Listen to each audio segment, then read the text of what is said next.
하나님 말씀 함께 봅니다. 함께 보실 하나님 말씀은 사무엘하 5장입니다.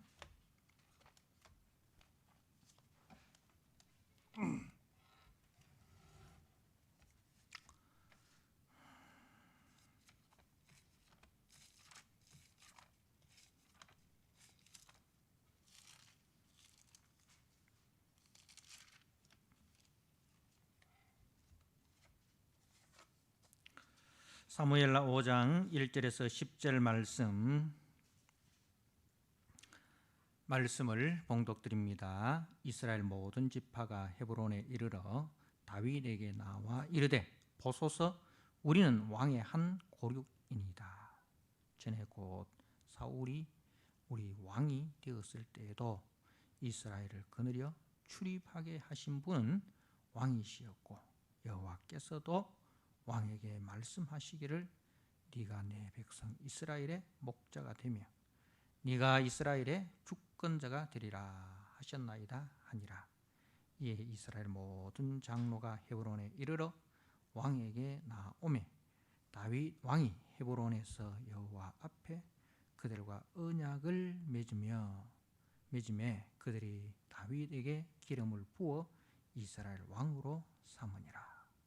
다윗이 나이가 30세에 왕 위에 올라 40년 동안 다스렸으되 헤브론에서 7년 6개월 동안 유다를 다스렸고 예루살렘에서 33년 동안 온 이스라엘과 유다를 다스렸더라. 왕과 그의 부하들이 예루살렘으로 가서 그 땅 주민 여부수 사람을 치려하며 그 사람들이 다윗에게 이르되 네가 결코 이리로 들어오지 못하리라.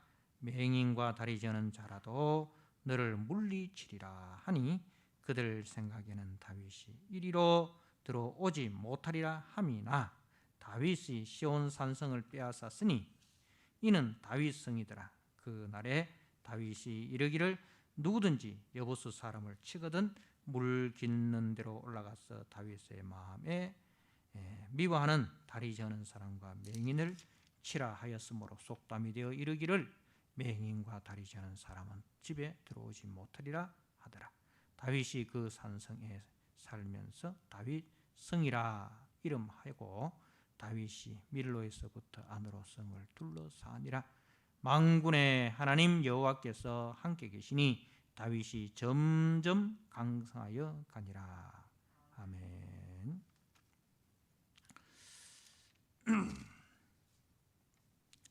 예, 오늘 사무엘하 5장 1절에서 10절 말씀대로 이루어지다 라는 제목으로 주신 말씀을 함께 나누고자 합니다. 오늘 2절 말씀에 보면 전에 고 사울이 우리 왕이 되었을 때에도 이스라엘을 거느려 출입하게 하신 분은 왕이시었고 여호와께서도 왕에게 말씀하시기를 네가 내 백성 이스라엘의 목자가 되며 네가 이스라엘의 주권자가 되리라 하셨나이다.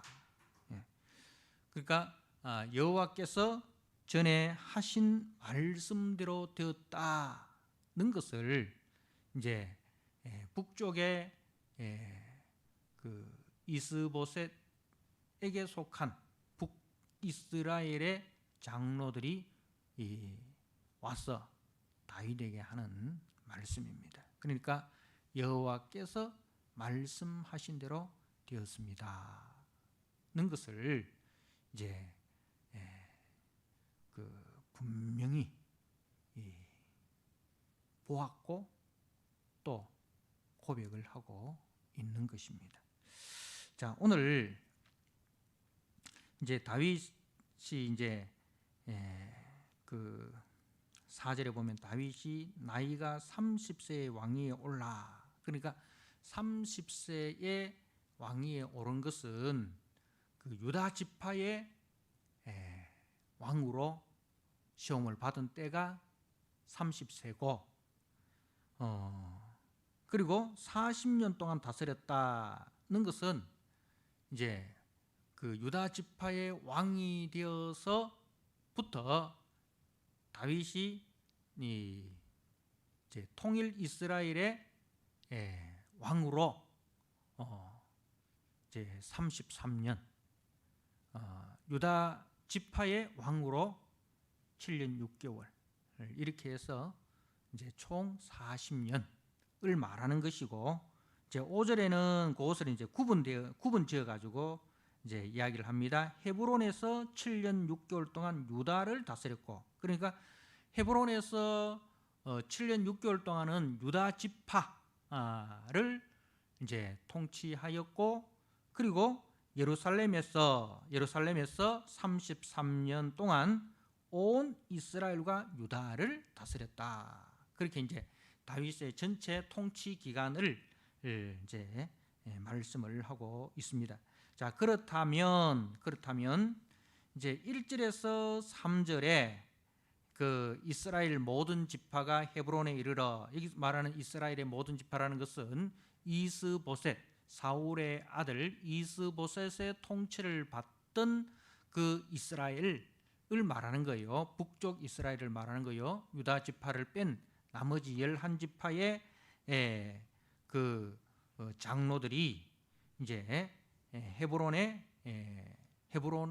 와서 다윗을 만납니다. 그러면 이것은 이스보셋이 죽은 이후 몇 년일까요?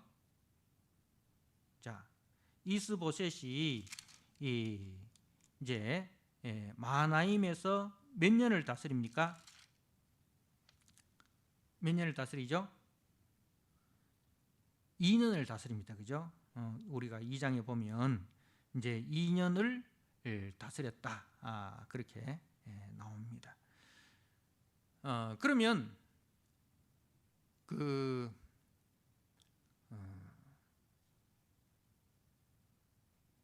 북쪽의 이스라엘은 왕이 없이 몇 년을 있었던 거예요? 약 5년을 있은 거죠. 한 5년 6개월, 정확히 말하면 5년 6개월, 한 5년을 왕 없이 지낸 거예요. 자, 그러면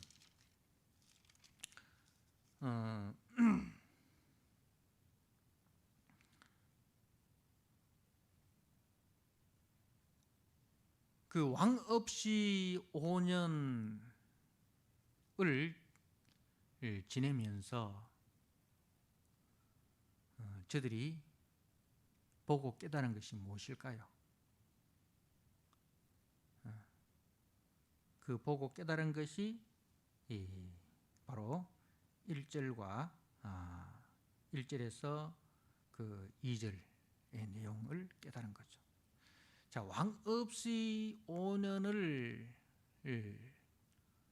있었으니 나라가 제대로 되었겠습니까? 나라가 제대로 될 리가 없겠죠. 그죠?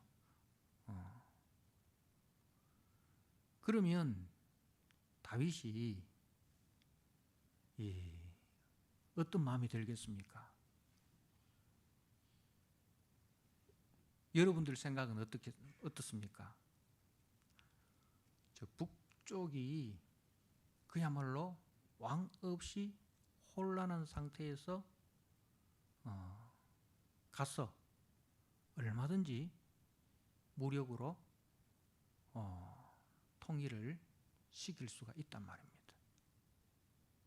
그런데 다윗이 그렇게 하지 않은 거예요. 얼마든지 다윗의 군사력으로 북쪽 이스라엘을 흡수할 수 있었음에도 불구하고 다윗은 그 5년의 세월을 아무것도 하지 않고 기다린 것이죠.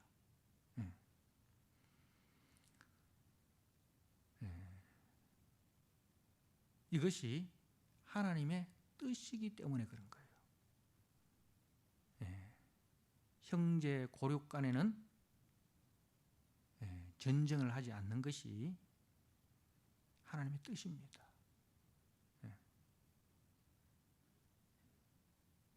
자신의 야망을 이루기 위해서 형제의 약함을 틈타서 무력으로 항복시키는 것, 그것은 하나님의 뜻이 아니라는 겁니다. 인간적으로 생각해 보면 빨리 왕이 되고 싶겠죠. 그죠? 통일 이스라엘 전체의 왕이 되고 싶겠죠. 그런데 다윗은 힘으로 나아가지 않고 하나님의 때가 찬 경륜을 기다린 겁니다. 하나님의 계획 속에 자신을 굴복시킨 거예요. 우리가 앞에서 보면 그 이스보셋에 속했던 군대장관 아브넬과, 그리고 아브넬이 죽고 난 이후에 북쪽 이스라엘은 이제 기운이 다 했구나, 이거는 기둥이 무너진 집이구나, 무너지는 것은 시간 문제구나, 그렇게 해서 그 이스보셋이 이제 믿고 세운 베냐민 지파의 같은 지파의 그 두 장군, 그죠? 그 레갑과 바나는 어떻게 했습니까? 이제 이스보셋의 목을 베어서 다윗에게로 나아가지 않습니까? 그러니까 이 아브넬, 바나와 레갑, 이 사람들은 철저한 현실주의자들이었고 철저한 기회주의자들이었습니다. 하나님의 뜻에는 전혀 관심이 없고 그 현실 속에 어느 쪽을 택하는 것이 자기에게 유익한가 는 것을 기준으로 해서 신의도 저버리고 아주 민첩하게 자기 유익을 쫓아서 행했던 사람들입니다.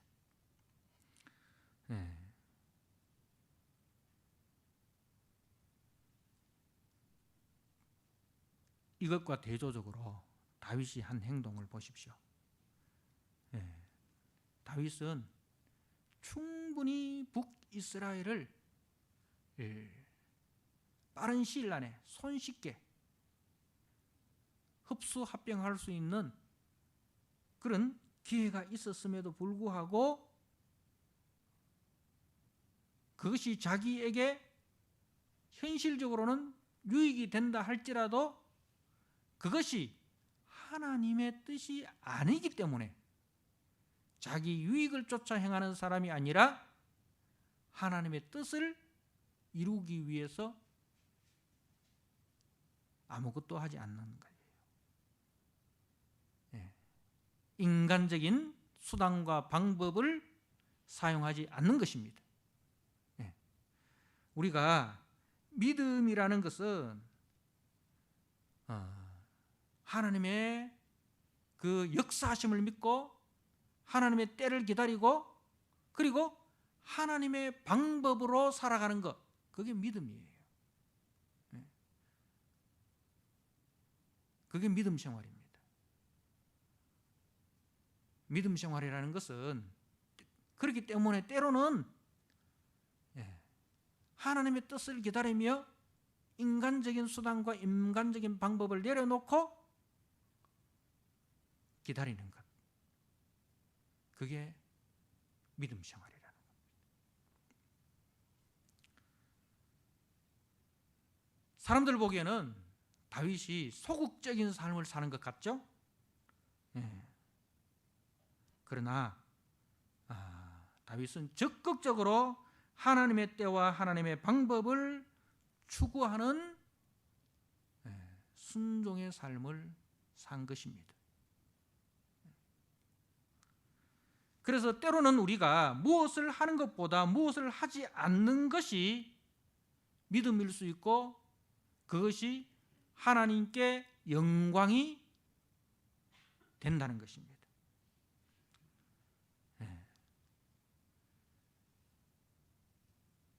여러분, 우리가 손쉽게 무엇을 얻을 수 있는 기회가 생겼을 때, 그런데 그것이 하나님께 영광이 되지 않을 때는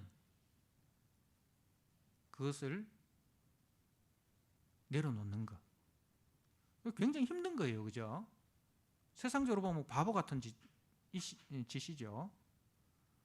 그런데 하나님은 우리가 인간적인 방법이나 인간적인 수단이나 인간적인 혈기나 인간적인 무력으로 형제를 굴복시키는 것, 그거 원치 않으시는 거죠.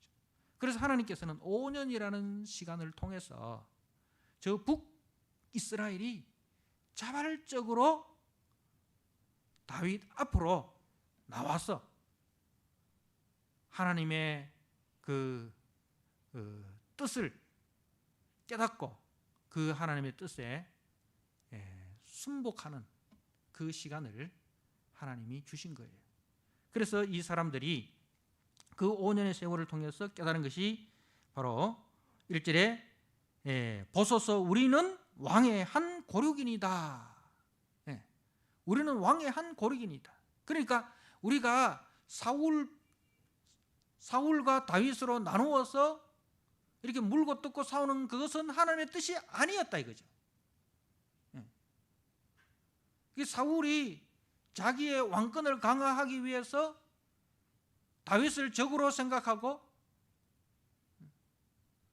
다윗을 죽이려고 하고, 그리고 사울이 죽고 난 이후에 사울의 아들이 자기의 왕국을 세우고, 그리고 우리가 그것을 지지하고, 그것이 하나님이 원하는 것이 아니었다. 우리는 왕과 한 고륙이었다. 다시 말해서 우리는 아브라함의 자손이고 이삭의 자손이고 야곱의 12 형제들, 우리는 한 고륙이라는 거예요. 우리는 한 고륙입니다. 그래서 한 고륙이라는 것은 서로의 이익을 쫓아서 서로 싸우고 서로 물고 먹는 그런 경쟁 관계가 아니라는 거예요. 그게 하나님의 몸된 교회는 이렇게 힘의 우열을 따라서 군림하는 자가 있고, 힘이 약해서 거기에 굴복하고, 그런 관계가 아니라 이거죠. 우리는 한 고륙이다. 그래서 그 한 고륙이라는 것은 이제 어떻게 한 고륙이 될 수 있습니까? 여러분, 피만 나눈다고 해서 한 고륙입니까? 피를 나눈 형제들끼리 피도 눈물도 없이 싸우고 찢어지고 헤어지고 나누어지는 것을 우리가 얼마나 많이 봅니까? 어떻게 한 고륙이 될 수 있습니까? 예수의 정신으로 살아갈 때, 예수의 정신으로 살아갈 때 한 고륙이 되는 겁니다. 자, 야곱에게 12아들이 있었습니다. 그 12아들이 4명의 어머니에 의해서 12아들이 태어나지 않습니까? 그래서 이제 그 12아들이 얼마나 시기심이 많고, 그죠? 그래서 편애하고 편파하고, 그 결과 요셉을, 아버지의 사랑을 받고 있는 요셉을 시기해서 그 요셉을 애굽에 팔아버리는, 이거는 그야말로 남보다 못한 형제간에 어떻게 그런 일을 할 수 있습니까? 이게 한 고륙이 아니잖아요. 그죠? 그런데 그렇게 팔려간 요셉이 어떻게 합니까? 하나님의 돌보신 가운데 하나님의 때에 애굽을 구원하고 이스라엘을 구원하는 구원의 도구로 하나님께서 세우십니다. 그때 그 요셉을 애굽에 판 형들이 이 애굽의 양식을 구하러 요셉 앞에 나오지 않습니까? 그죠? 그런데 요셉은 어떻게 합니까? 그 형들을 시험합니다. 형들 속에 형제 사랑이 있는지, 예전과 같이 시기하고 질투하는 그 마음이 있는지, 그것을 시험해서 그 형제들 속에 형제 사랑이 무언가를 가르칩니다. 형제 사랑이 무언가를 가르칩니다. 그 일을 위해서, 형제 사랑을 가르치기 위해서 요셉은 철저하게 자신을 숨기고 또 그 형제 사랑을 위해서 철저하게 자신을 희생하고 그러죠. 그래서 그 요셉의 희생과 요셉의 그 용서, 요셉의 그 희생과 요셉의 용서와 요셉의 사랑을 통해서 한 고륙으로 회복됩니다. 그죠? 그죠? 한 고륙으로 회복됩니다. 그래서 이제 우리는 왕의 한 고륙이니다. 그 말은 우리는 서로 물고 뜯고 싸워야 할 대상이 아니라 우리는 그 예수의 정신, 요셉의 정신, 한 공동체가 되기 위해서 누군가 희생하고 누군가 섬기는 사람, 그래서 서로 용서하고 서로 사랑할 때 우리는 한 고륙입니다. 그 고백이에요. 그냥 우리가 그냥 혈통적으로 우리는 같은 이스라엘입니다, 이런 뜻이 아니에요. 5년 동안 뭘 깨달았느냐 하면 우리가 지금까지 잘못 살아왔습니다. 그 하나님의 정신을 잃어버렸습니다. 그 요셉의 정신을 잃어버렸습니다. 그 출애굽의 정신을 잃어버렸습니다. 하나님이 우리를 구원하신 그 구원의 목적을 잃어버렸습니다. 교회의 정신을 잃어버렸습니다. 그것을 깨달은 거예요. 그것을 깨닫고 돌아온 거예요. 하나님께서는 그것을 깨닫게 하기까지 5년을 다윗에게 기다리라고 한 거죠.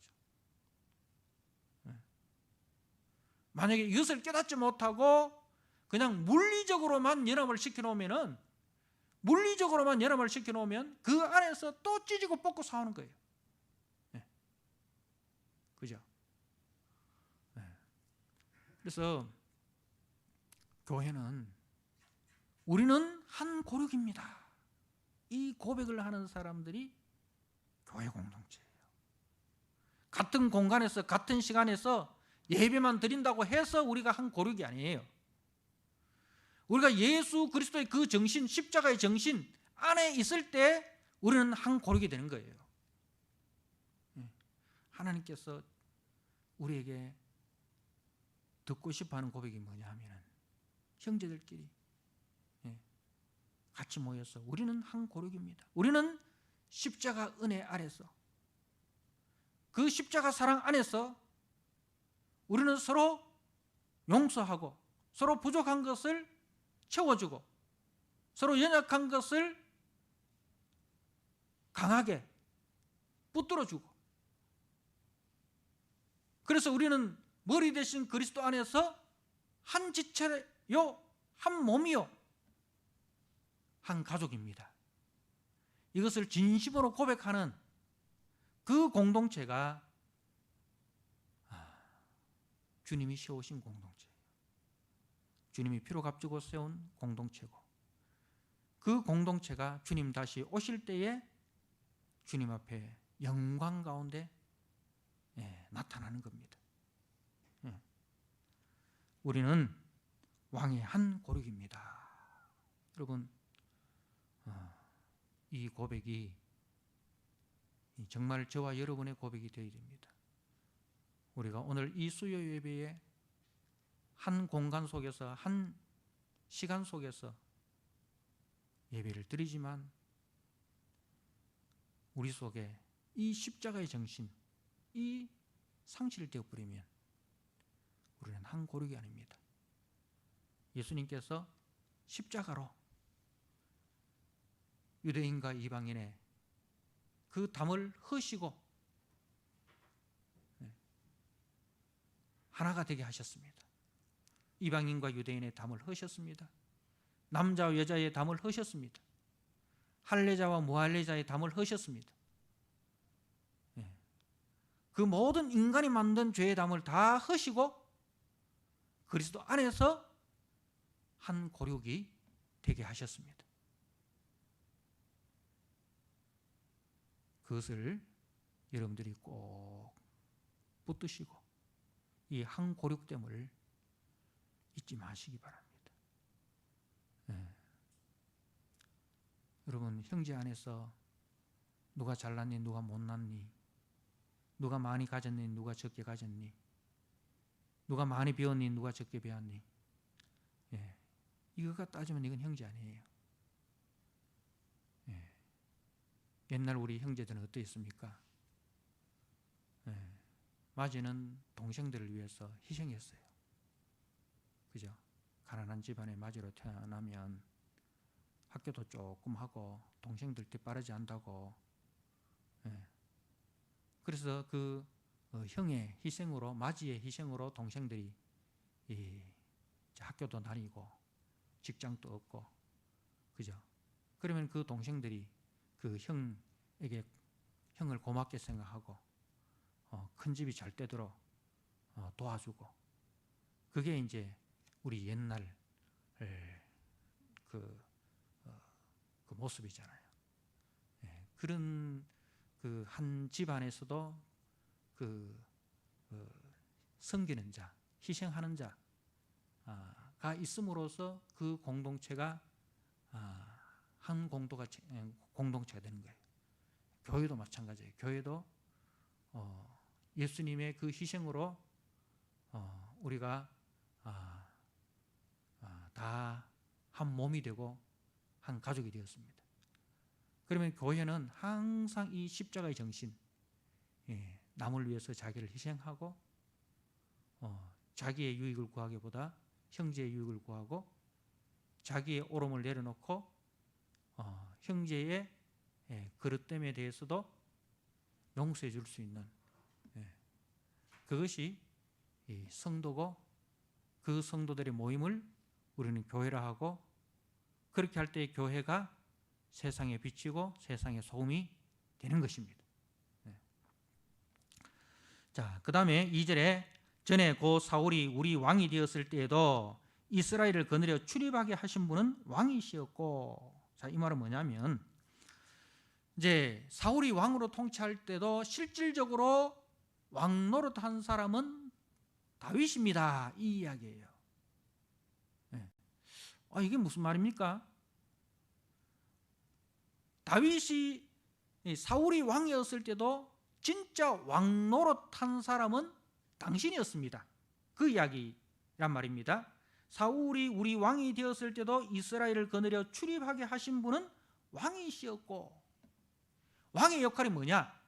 왕의 역할은 군림하는 자가 아니에요. 사울은 왕의 역할을, 세상 왕의 역할을 한 거예요. 백성들을 위해 군림한 거예요.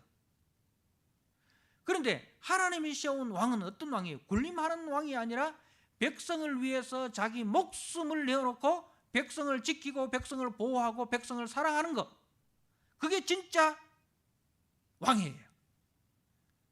그런 하나님이 세우신 왕은 당신이었다, 이 말입니다. 사울은 왕이 되어서도 백성들을 위해서 자기를 희생한 것이 아니라 백성들을 희생해서 자기의 왕됨을 세우려고 했지만, 그러나 당신은 백성들을 위해서 목숨 내놓고 싸웠다. 그래서 그 골리앗이, 블레셋 군대와 골리앗이 이스라엘을 침입했을 때에 당신은 당신의 목숨을 걸고 만군의 여호와의 이름으로 나아가서 골리앗을 물리치고 이스라엘을 위기에서 구원해내었다 이거예요. 그 이야기를 한 거예요. 네. 여러분, 왕이라는 이름이 중요한 것이 아니라 진짜 왕 역할을 하는 것이 중요한 거예요. 성도라는 이름이 중요한 것이 아니라 진짜 성도의 그 삶을 사는 것이 중요하다 이 말입니다. 하나님 보시기에 너는 진짜 성도다, 그렇게 인정해 주는 것이 중요하다 이 말입니다. 그 백성들이, 그 북쪽의 백성들이 뭐라고 이야기합니까? 다윗이 진짜 왕이다, 진짜 왕 노릇했다, 예수님이 우리의 왕으로 오셔서 백성된 우리를 위하여 자기 목숨을 대속제물로 내어주시고 우리를 구원하여 하나님 나라의 유업을 이을 그 상속자로 세워주신 것처럼 왕은 백성을 위해서 자기 목숨을 희생하고 백성을 위해서 모든 것을 희생하고 헌신하는,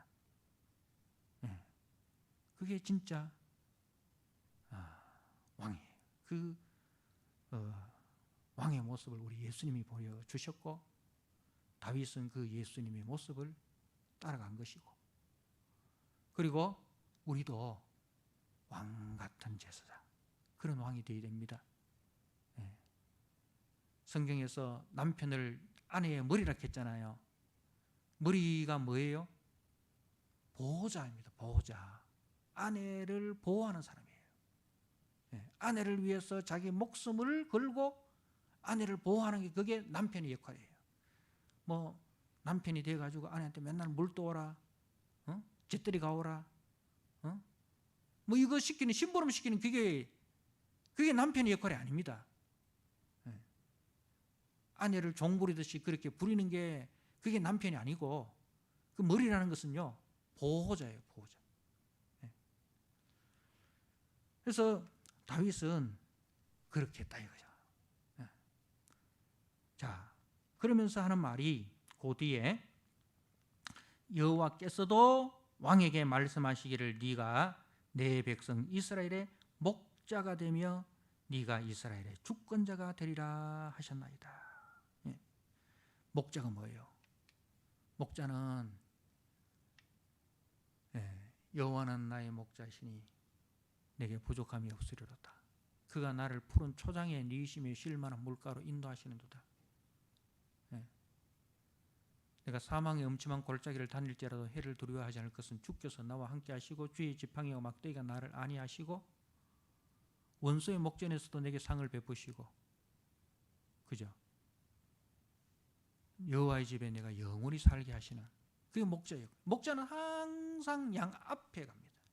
양 앞서 가면서 그 양이 올 수 있는 길을 다 만들고, 양이 먹을 그 풀밭을 미리 탐색을 하고 그 속에 독사가 있는지 그 맹수가 있는지 다 보고 안전하게 만든 다음에 양으로 하여금 풀을 뜯게 하고, 그 다음에 양이 마실 물을, 시냇물을 예비하고, 이게 다 목자의 역할. 목자는 절대로 그 양 뒤에서 양을 잡아먹을 그런 생각하는 사람 아닙니다.